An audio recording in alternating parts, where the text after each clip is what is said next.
நம்மோடு தொலைபேசி வாயிலாக இணைந்திருக்கிறார் மூத்த பத்திரிகையாளர் திரு ஐயநாதன் அவர்கள். சார் வணக்கம். மாநிலங்களவை உறுப்பினர்களுக்கான தேர்தல் தேதி அறிவிக்கப்பட்டிருக்கிறது.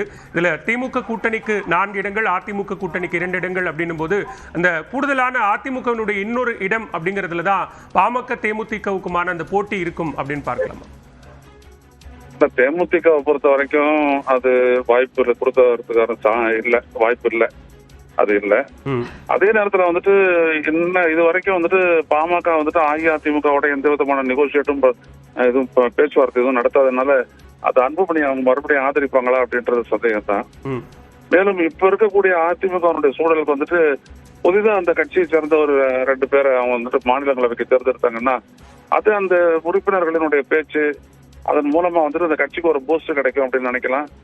அவரும் அவருடைய பதவியை தக்க வச்சுக்கிறதுக்கு கொஞ்சம், அதாவது அவருடைய பொதுச் செயலாளர் அப்படின்ற அந்த இடத்த வந்துட்டு இறுக்கமா தக்க வச்சுக்கிறதுக்கு உபயோகப்படும் அப்படின்னு நினைக்கலாம். ரெண்டாவது, அஇஅதிமுகவுக்கு நிறைய உறுப்பினர்கள் இருக்கிறதுனால அது இந்திய ஒன்றிய அரசு அதிகாரத்துல வந்துட்டு தங்களுக்கான அந்த லிவரேஜஸ், தங்களுக்கான தேவைகள், அரசியல் ரீதியான தேவைகளை நிறைவேற்றுவதற்கு வசதியா இருக்கும் அப்படின்னு திரு எடப்பாடி பழனிசாமி நினைக்கலாம். அதனால அவர் அன்புமணிக்கோ இல்ல மற்றவர்களுக்கோ தேமுதிகவுக்கு இதுக்கான வாய்ப்பு அவர்கள் கொடுப்பதற்கு கஷ்டம் தான், அவங்களுக்கான வாய்ப்பு. திமுக பொறுத்த வரைக்கும் ஆனால் வைகோ வந்துட்டு மறுபடியும் தேர்ந்தெடுப்பாங்களா அப்படின்றது அவருடைய ஹெல்த்தை பொறுத்து அவர் முடிவெடுக்கிறதுக்கே விட்டுடுவாங்கன்னு நினைக்கிறேன் நான். ஏன்னா அந்த ஒரு எம்பி அது, ஆனா அவருக்கு பதிலாக யார் அப்படின்ற ஒரு கேள்வியும் ஒன்று எழுது. மற்றொரு பொறுத்தல நீங்க பாத்தீங்க அப்படின்னா கமல்ஹாசன் ஏற்கனவே ஒப்பந்தப்படி இப்ப நாடாளுமன்ற உறுப்பினர் ஆவாரு.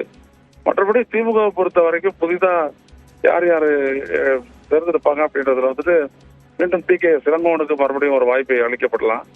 ஏன்னா ஒரு மூத்த உறுப்பினர் அவருக்கு வந்துட்டு அந்த வாய்ப்பு அளிக்கப்படுறதுக்கான இதெல்லாம் இருக்கு. மற்றபடி அப்துல்லா போன்றவர்கள் எல்லாம் வந்துட்டு அவங்க சிறப்பாக தான் நடந்துட்டு இருக்கிறாங்க. அவங்களை அப்படியேதான் ரீடைன் பண்ணுவாங்க.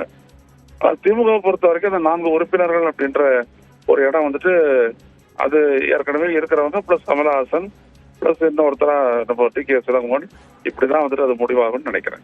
26 தேர்தல் கூட்டணியை மையமா வச்சு ஒருவேளை இந்த இடஒதுக்கீடு என்பது நடக்கும் பட்சத்துல அதுல பாஜகவினுடைய தலையீடு, அதிமுகவினுடைய 2 இடங்கள்ல பாஜகவினுடைய தலையீடு இருக்கும் அப்படின்னு எதிர்பார்க்கலாமா? இல்ல, எதிர்பார்க்க முடியாது. காரணம் என்னன்னு கேட்டீங்கன்னா ஒண்ணுமே இல்ல. பாஜக பொறுத்த வரைக்கும் 4 ஓட்டு தான். அதனால அது ஒன்றும் பெரிய ஒரு முக்கியத்துவம் வாய்ந்தது ஒன்றும் கிடையாது.